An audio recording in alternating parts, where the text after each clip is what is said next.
Hospital में यहाँ तक कि फैक्ट्री मालिक ने इतना डरा रखा है कि हम लोगों को अंदर हॉस्पिटल में जाने की परमिशन भी बड़ी मुश्किल अकेले को मेरे को दी। किसी मरीज से बात नहीं करने दिया गया और किसी मरीज को कहा कि आप ये बात करोगे आपका मरीज यहाँ पर, मतलब उनको दहशत के रूप में आधे लोग जो घायल थे उनको इन्होंने इधर उधर गैप कर दिया। चार्जशीट जो बनी है, धारा जो है, वो धाराएं इतनी हल्की धाराएं लगा दी है कि उसकी जमानत भी थाने में बड़े आराम से हो जाती है। जो रॉड उनकी होती है लोहे को पिघलाने वाली, तो उनके हाथ में पूरी छड़ी बिल्कुल कपड़े से लपेट के वो लोग कर रहे थे। ना उनके पास सूझ थे, अगर एक अंगारा पैर में गिर जाए तो अगर पैर है तो पूरा जीवन है, अगर पैर ही खत्म हो जाएंगे तो क्या आदमी का शरीर में बचेगा। ना उन पे कुछ सूझ थे, कोई हवाई चप्पल में काम कर रहे थे, नंगे पैरों पे काम कर रहे थे। इतनी दुर्दशा मैंने जिंदगी में कभी नहीं देखी। आज हमारे बीच है Indian national trade union Congress के नेशनल प्रेसिडेंट दिनेश सुंदरयाल जी। हम उनसे बातचीत करेंगे जो अभी मंडी गोविंदगढ़ में जो हादसा हुआ था उसके रिलेटेड आज हम उनसे बातचीत करेंगे। नमस्कार सर। Thank you. पहली बात तो आपके चैनल का बहुत बहुत स्वागत है, आपने इतना कीमती समय हम लोगों के लिए निकाला, धन्यवाद। सर, जो अभी मंडी गोविंदगढ़ में हादसा हुआ है, विस्फोट हुआ है, उसके बारे में आपका क्या कहना है?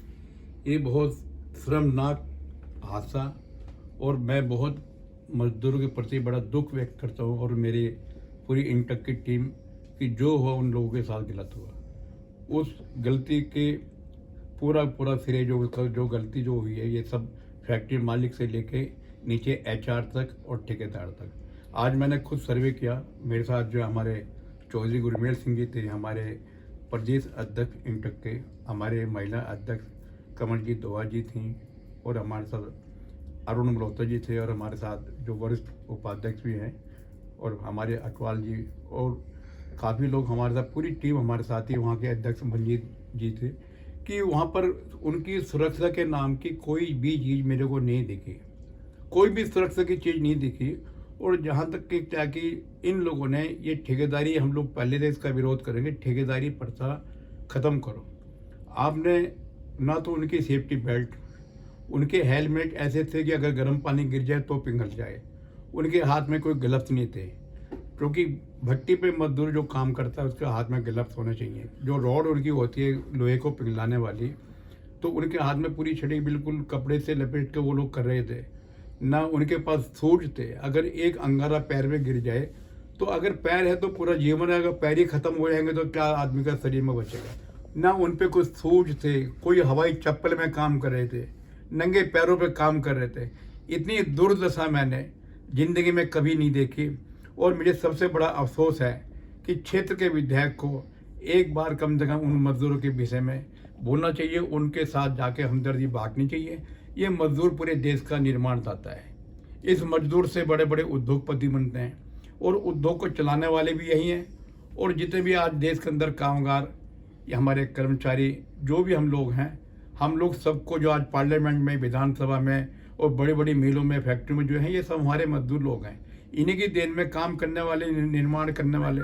तो आज मुझे बड़ा देख के अफसोस हुआ कि उन पे सुरक्षा नाम की कोई चीज़ नहीं।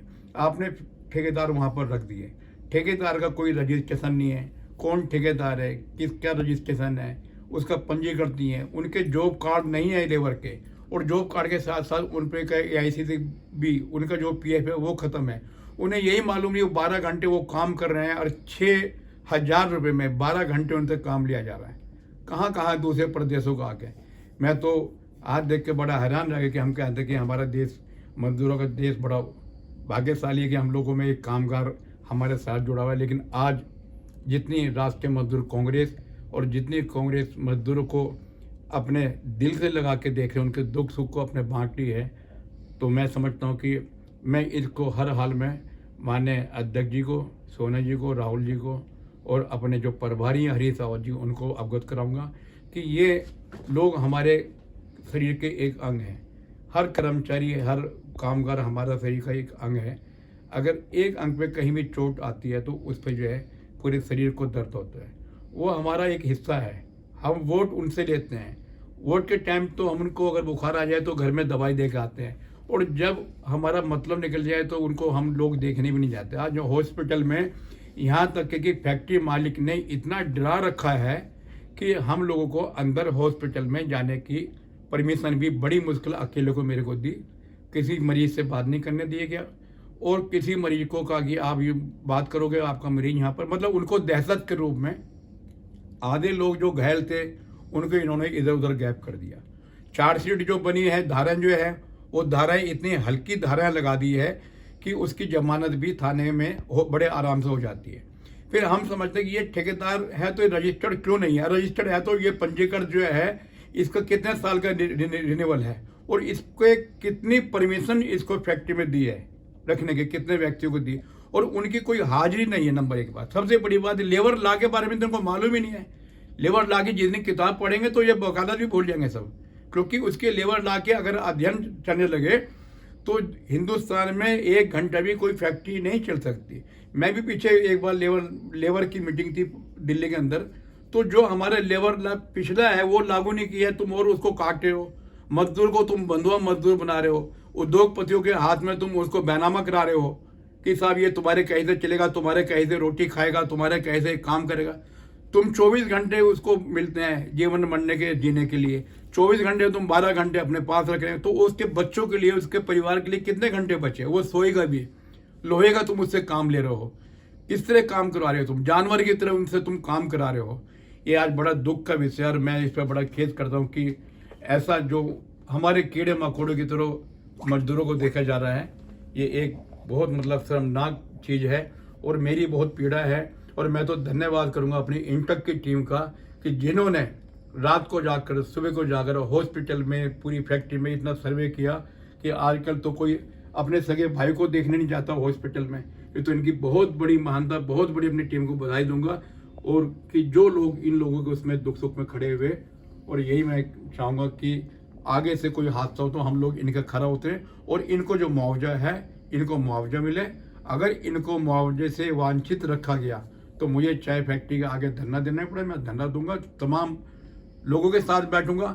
हमें मजदूर का हक, उनका जो हमारा है, जो घायल हैं उनको कम से कम 15-15 लाख रुपए, और हम चाह रहे जो भी मृतक हैं उन्हें 25 लाख रुपए, क्योंकि उनका जीवन चला गया है, लेकिन उनके जीवन के साथ उनके परिवार बच्चों के साथ खिलवाड़ ना हो। सर, जो आपने बताया कि वहाँ सुरक्षा के इंतजाम जो है पुख्ता नहीं थे, तो आप ठेकेदार पे क्या एक्शन लेंगे? ठेकेदार के खिलाफ रिपोर्ट FIR दर्ज होनी चाहिए। ये सारा जब उसके ठेकेदार किसको कहते हैं? ठेकेदार कहते हैं कि जो फैक्ट्री के दो, और इनका जो मैनेजर है, हमारे यहाँ HR भी बोलते हैं, हेड ऑफ द डिपार्टमेंट उम्र, इन लोगों में क्यों नहीं उनको सुरक्षा बेल्ट, सुरक्षा कवर, जूते, ग्लव्स वगैरह, और उनको क्यों नहीं दिया गया? उनकी फर्स्ट एड क्या है? वहाँ पर कोई फर्स्ट एड, कोई सुविधा, डॉक्टरी सुविधा नहीं है। घटना कहीं भी घट सकती है। और फिर फैक्ट्री के NOC देने में पूरे इनकी ABCD होती है कि लेबर इंस्पेक्टर या कि लेबर कमिश्नर फैक्ट्री को तब इनको प्रमाण देते हैं जब इनकी पूरी फॉर्मेलिटी पूरी हो जाती है। NOC लेनी चाहिए। NOC क्या, फायर ब्रिगेड का तो वहाँ पर नज़दीक में कोई फायर ब्रिगेड भी नहीं है। अगर आग लग जाए, कोई बात हो जाए, कितने घंटे लगेंगे वहाँ फायर ब्रिगेड पे? ये तो एक फैक्ट्रियों का एक इंडस्ट्री एरिया के अंदर तो ये चीज़ें अवेलेबल होनी चाहिए। हॉस्पिटल नियर होना चाहिए, फायर ब्रिगेड नियर होना चाहिए, और आपकी जो भी हमारा जो PF है प्रोविडेंट फंड वो भी होना चाहिए। उनको तो मालूम ही नहीं होता, बेचारे बिहार के कहीं के लोग हैं, उनको प्रोविडेंट फंड का मालूम ही नहीं है कि फंड क्या होता है, जिसमें 3% मालिक, 2% हमारे मजदूर का। 6 महीने में आदमी निकाल सकता अपने दुख के, तकलीफ के लिए, अपनी बीमारी के लिए। उन्हें तो PF का नहीं पता, तो उन्हें SSI नहीं पता। उनको जो जॉब कार्ड है कि जॉब कार्ड आपका है नहीं है, उन्हें जॉब कार्ड के बारे में होता क्या वही मालूम नहीं है। उन्हें तो जैसे दिहाड़ी के मजदूर होते हैं, उनको ये नहीं कि उनको पैसे शाम को दे या महीने में ठेकेदार ने, ठेकेदार ले रहा है 16,000 रुपये मालिक से, उनको दे रहा है 6,000। तो कितना उसके साथ अन्याय हो रहा है, अभी लगाइए कितना अन्याय उस मजदूर के साथ हो रहा है। 12 घंटे उससे काम लिया जा रहा है और आग की भट्टी के सामने हम कह रहे हैं कि आज जो भी उद्योग, जो भी कुछ है, अगर इन मजदूरों के साथ ये हाल रहा तो एक दिन ये मजदूर हमारी बस आप ज़्यादा आप लोगों के सामने नहीं कह सकता, क्योंकि आज जो दर्दनाक हाल देखा मैंने मजदूरों के विषय में और जो अपने आंखों से देख के आया, तो ऐसे तो ये कहीं तालिबान फरमान हो रहा है, कहीं कुछ हो रहा है, तो ये तो उससे भी ज़्यादा हो रहा है आज उनके साथ। आप देखिए ना, बम भी थोड़ा रिफ्यूज कम नहीं फूटते, पूरी अच्छी तरह रिफ्यूज नहीं होते बिल्कुल भी, उनको ये सस्ते दामों में स्क्रैप के उसमें ले लेते हैं। और स्क्रैप में क्या है कि 10 रुपये या 20 रुपये किलो के लेके फिर वो 12,000 16,000 रुपये सरिया बन के जाता है। 10 रुपये की चीज़ वो है एक लोहे की तरह आता है और सोने की तरह बन के जाता है। हम कहते हैं करोड़पति वो लोहे की कीमत पे खरीदते हैं और सोने की खरीद पे इसको बेचते हैं। ये किसके बदौलत है? ये हमारे मजदूर की बदौलत। उसको सोना बनाता कौन है? लोहे से लेके सोना जो बनाता है वो मेरा मजदूर है। अगर मेरे मजदूर को सुरक्षा नहीं हो गई तो वो सोना नहीं, वो लोहा भी नहीं रहेगा ना सोना रहेगा। आज बड़ा देख के उन लोगों को मैं हॉस्पिटल में जब देख के आया तो बड़ा एक दुख सा कि आज मेरे मजदूर की हालत क्या है। लेकिन आज राष्ट्रीय मजदूर कांग्रेस हमेशा मजदूर के साथ खड़ी है, पहले भी खड़ी थी और आगे भी खड़ी रहेगी, पूरे देश के अंदर खड़ी रहेगी।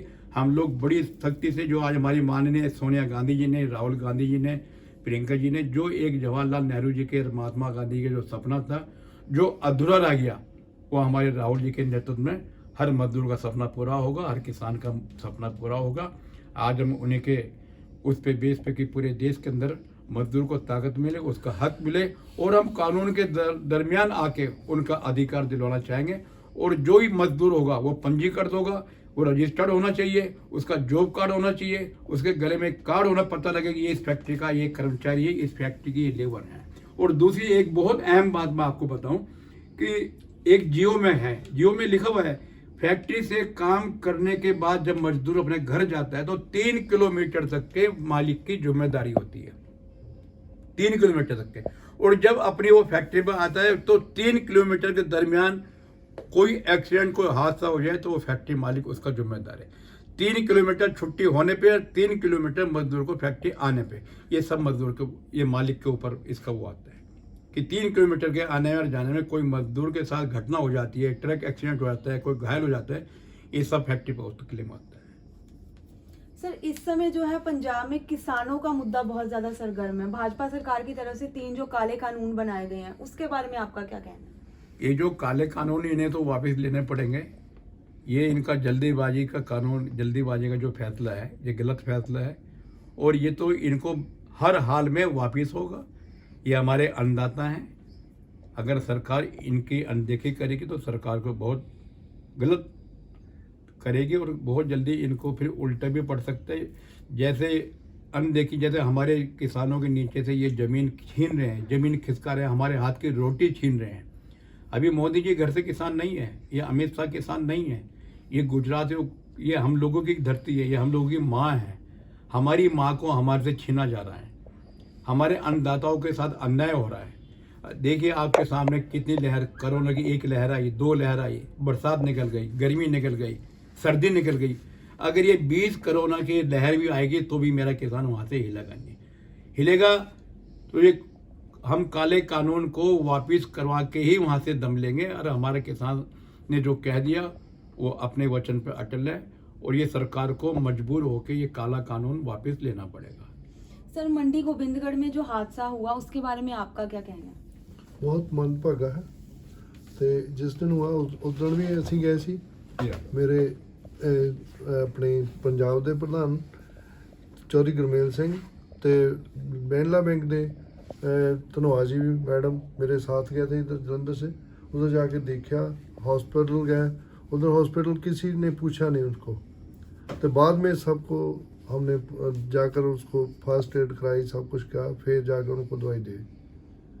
तो बहुत ज़्यादा मन पका, वो 80% से 90% वो लू हो गए बंदे। मैम मौके पर आप मौजूद थे हाँ, उस समय, तो आपका उसके बारे में क्या कहना है, मतलब जो हादसा हुआ है मंडी गोबिंदगढ़? जी मैम, जो मंडी गोविंदगढ़ में हादसा हुआ वो बहुत मंदभागी घटना है। जो वहाँ हमारे गरीब मजदूरों के साथ हुई है वो नहीं होनी चाहिए। और आज हमारे जलंधर में नेशनल प्रेसिडेंट आए हैं, जो उन्होंने जाके वहाँ पे सारा फैक्ट्री में मुआयना किया और देखा कि फैक्ट्री के अंदर मजदूरों की हिफाजत के लिए जो फर्स्ट एड किट होती है वो भी नहीं थी और मजदूर ऐसे ही काम कर रहे थे। तो सारी चीज़ें हमारे अध्यक्ष जी, नेशनल प्रेसिडेंट दिनेश सुंदरियाल जी ने चेक की मौके पे जाके अपनी पूरी टीम के साथ जाके। तो वो उस चीज़ों में सब फैक्ट्री वालों का ही कसूर है जिनकी वजह से जो इतना बड़ा हादसा हुआ। मैम ये हादसा पंजाब में हुआ है, तो एज अ पंजाब प्रेसिडेंट आप इस पे क्या एक्शन लेंगे? जी मैंने तो मैम तुरंत एक्शन लिया। जैसे ही मेरे को दिशा निर्देश मेरे नेशनल प्रेसिडेंट श्री दिनेश सुंदरियाल जी का मिला कि मैडम गोविंदगढ़ में जो हादसा हुआ अपनी टीम के साथ तुरंत जाइए, तभी हम लोग मेरे पंजाब प्रधान चौधरी गुरमेल सिंह जी, मेरे ज़िले के जलंधर के अध्यक्ष बलवीर अटवाल जी, मेरी अध्यक्ष महिला की मीनू शर्मा जी और मैं खुद और हमारी पूरी पंजाब की टीम पहले मंडी गोविंदगढ़ गई। फिर उसके बाद सारा कुछ देखने के बाद हम मरीजों का हाल चाल जानने डीएमसी हॉस्पिटल लुधियाना गए और वहाँ जाके हम जब सारी टीम ने हमने एक्शन लिया तुरंत, तो तभी उन मज़दूरों की कुछ बेचारों की सुनवाई हुई, उनको फर्स्ट एड मिली, उनको दवाई मिली और उनका इलाज शुरू हो सका। सवाल आपसे ये है कि इस समय जो है कांग्रेस में अनबन चल रही है, मतलब जो नवजोत सिंह सिद्धू है उनको कांग्रेस का अध्यक्ष बनाया गया पंजाब से, ठीक है, तो वो जो अमरिंदर सिंह है उससे खफा है, तो उसके बारे में आपका क्या कहना है? मेरे को तो कहीं दिखता नहीं कि वो अनबन चल रही है, अनबन तो कहीं भी नहीं चल रही है।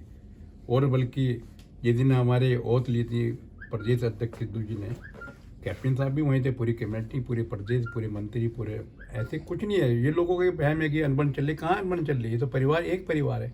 हमारे बहुत सीनियर वरिष्ठ नेता हैं कैप्टन साहब, हमारे सिद्धू जी नए उभरते हुए सितारे हैं, पूरे देश के एक नौजवानों में एक शक्ति है। और देखिए एक परिवार है हमारा, और रावत जी हमारे एक बहुत जमीन से जुड़े हुए नेता है। हमारे हरीश रावत जी एक प्रधानी से लेकर आज अलग, आप उत्तराखंड में जाइए, एक एक नाम उनके उंगली पे है कि ये कौन सा है ये आदमी, क्योंकि बहुत हमारी राजनीतिक गुरु भी हैं और राजनीतिक में बहुत अच्छा परवाह की आज उन्होंने जिस तरह प्यार मोहब्बत से अपने इस कांग्रेस को एक रखा। और आने वाला चुनाव हम कैप्टन साहब और सिद्धू साहब के नेतृत्व में पूरे पंजाब का कांग्रेस, दोबारा ये सरकार बनेगी, सरकार आएगी, ऐसा कोई परिवार में अनबन नहीं चल रही है। पूरे देश के सामने सब लोग मंच पे हैं, सब लोग काम कर रहे हैं, सिद्धू जी जगह जगह मीटिंग कर रहे हैं, कैप्टन साहब भी पूरा साथ दे रहे हैं, कैप्टन साहब पूरा साथ दे रहे हैं। कैप्टन साहब तो जन्म जाति कांग्रेस ही है, वो तो चाहते हैं कि युवा आगे आए, युवा आगे बढ़े। देखिए उनका बहुत बड़ा योगदान है कैप्टन साहब का कांग्रेस के अंदर, बहुत बड़ा योगदान है। और सिद्धू जी को तो एक अपने छोटे बहुत बच्चे के समान मानते, क्योंकि उनका एक अनुभव, हम उनका अनुभव लेना हमारे लिए बहुत महत्वपूर्ण है, सिद्धू जी का और कैप्टन साहब का। वो युवाओं की एक सितारा है, वो बढ़ते हुए हैं। और आज की तारीख में हम लोग चाहेंगे कि एक हमारे अंदर नौजवानों के आगे आए, नौजवान आगे चलाएं, और हमें तो मार्गदर्शन चाहिए बड़ों का, ऐसा कुछ नहीं हमारे यहाँ। तो ये हमने जाना कि जैसे मंडी गोविंदगढ़ में अभी कुछ दिन पहले हादसा हुआ है, वहाँ पे एक दो मजदूर की मौत भी हुई है और बाकी जो जख्मी हुए हैं उनके बारे में जो प्रधान इंटर के नेशनल जो प्रेसिडेंट है उनका क्या कहना है? उन्होंने कहा है कि मजदूरों को जो है, जिन्होंने जो जख्मी हुए हैं उनको 15 लाख जुर्माना दिया जाएगा और जिनकी मौत हुई है उनके घर वालों को 25 लाख दिया जाएगा। तो और उनके जो है सुरक्षा के इंतजाम भी हैं पुख्ता किए जाएंगे। कैमरामैन रामन के साथ मैं Priyanka Jain, SS transport news से। देश और दुनिया की तमाम खबरों से जुड़े रहने के लिए आप एसएस ट्रांसपोर्ट न्यूज को सब्सक्राइब करें और बेल आइकन दबाना ना भूलें।